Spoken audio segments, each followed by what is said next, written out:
আসসালামু আলাইকুম। আপনি একজন বেকার যুবক।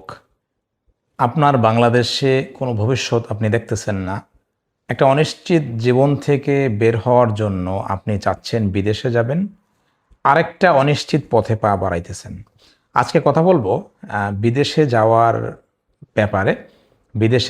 বিদেশে কেন যাবেন? বিদেশে আপনার যাওয়া উচিত কিনা, বা আপনার বেকারত্ব বা আপনার অভাব ঘোচানোর জন্য আহ, যেই ওয়েটা আমার জীবনের অভিজ্ঞতা থেকে আমি সবচেয়ে নিশ্চিত এবং সবচেয়ে সাশ্রয়ী এবং সবচেয়ে সহজ যে ওয়েটা আমি মনে করি আপনার অভাব দূরী করার জন্য, আপনার বেকারত্ব ঘোচানোর জন্য, সেটা নিয়ে কথা বলবো। এবং এই ভিডিওটা আপনি বাংলাদেশি তরুণদের স্বার্থে আমি মনে করি শেয়ার করতে পারেন। কারণ হচ্ছে যে বাংলাদেশের আজকের যে তরুণটার বয়স 30 বছর, বা যার বয়স 40 বছর, আমরা প্রত্যেকেই এই সময়টার মধ্য দিয়ে, ইভেন আমিও এই সময়টার মধ্য দিয়ে আসছি।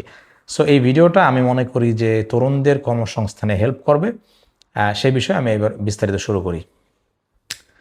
প্রথম কথা হইল, আপনি বাংলাদেশে কিছু করতে পারতেছেন না। কারণ হইল যে আপনি যে শিক্ষা ব্যবস্থাটার মধ্য দিয়ে গেছেন, আপনি ধরেন মাস্টার্স পাস, সেই শিক্ষা ব্যবস্থাটা তৈরি হয়েছিল মূলত হচ্ছে যে ব্রিটিশ সরকারকে সহায়তা করার জন্য, কেরানি শ্রেণীর লোক তৈরি করার জন্য, মানে অফিসিয়াল দাপ্তরিক কাজকর্ম করার জন্য।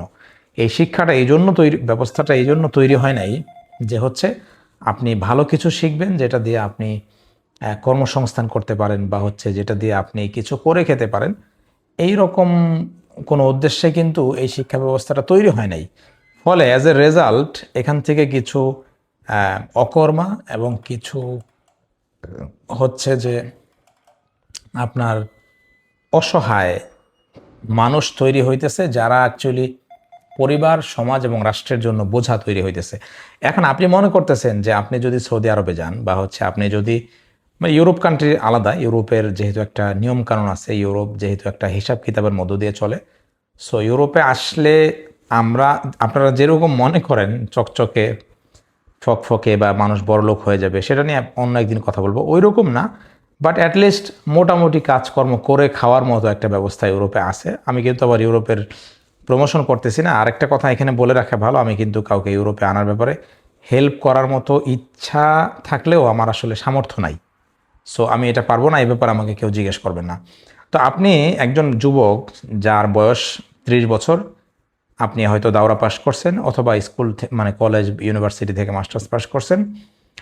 আপনার কোনো কর্মসংস্থান হইতেছে না। আপনি চিন্তা করলেন যে আপনি সৌদি আরবের উদ্দেশ্যে যাবেন, কিন্তু সৌদি আরবে যখন আপনি 5 লাখ টাকা দিয়ে যাবেন এবং সেই ভিসার মেয়াদ থাকবে 2 বছর, তো দেখা যাবে পাঁচ 5 লাখ টাকা দিয়ে 2 বছর থাকার পরে আপনি ওই 2 বছরে 5 লাখ টাকাও উঠাইতে পারেন নাই।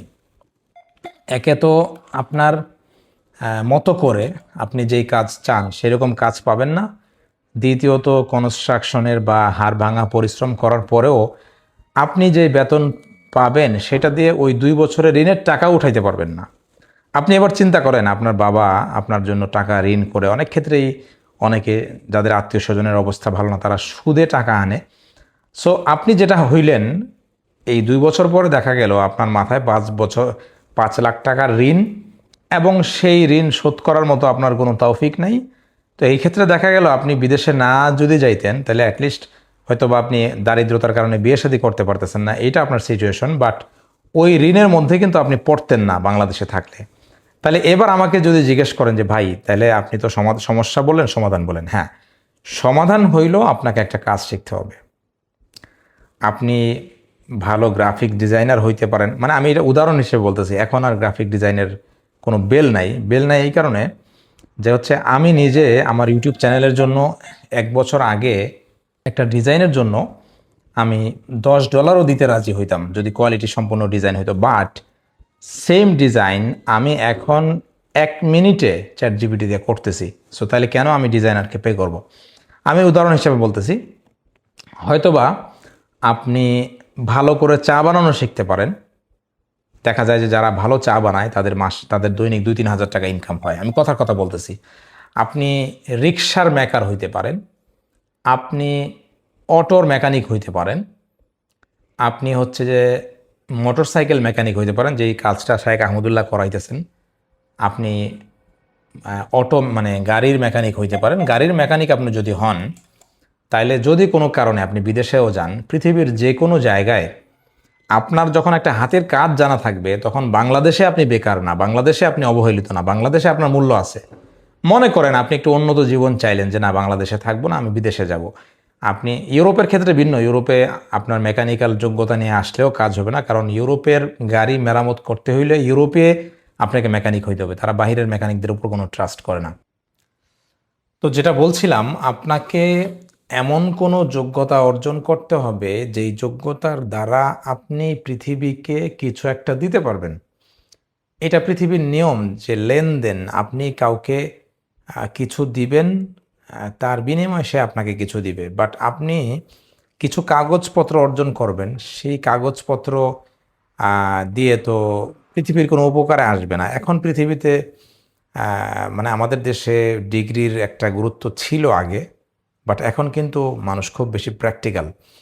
কাজেই আমি যেটা বলবো যে বাংলাদেশের রাষ্ট্র যেহেতু জনগণকে এমন কিছু শেখানোর ব্যাপারে দায়িত্বশীল না, যেটা করে জনগণ খাইতে পারবে, এই জন্য জনগণ সব কিছু ধরেন, বাংলাদেশে একসময় অভাব ছিল, মানুষ বিদেশে গেছে, বিভিন্ন জায়গায় যায়, টাকা সব কিছুই নিজের গরজে করছে, নিজের উদ্যোগে করছে। রাষ্ট্র তার নাগরিকদেরকে স্কিলড আপ করে নাগরিকদেরকে বিদেশে পাঠানো, এরকম ব্যাপার স্যাপারে রাষ্ট্রের খুব একটা আগ্রহ নাই।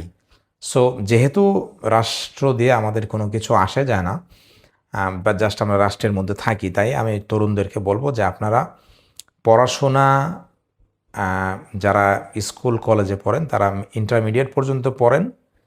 তারপরে আপনার যদি মনে চায় যে আপনি পরবর্তীতে কোনো ডিগ্রি নেবেন, আপনার যদি প্রয়োজন পড়ে, আপনি সেটা পরেও 5 বছর 10 বছর পরেও নিতে পারবেন।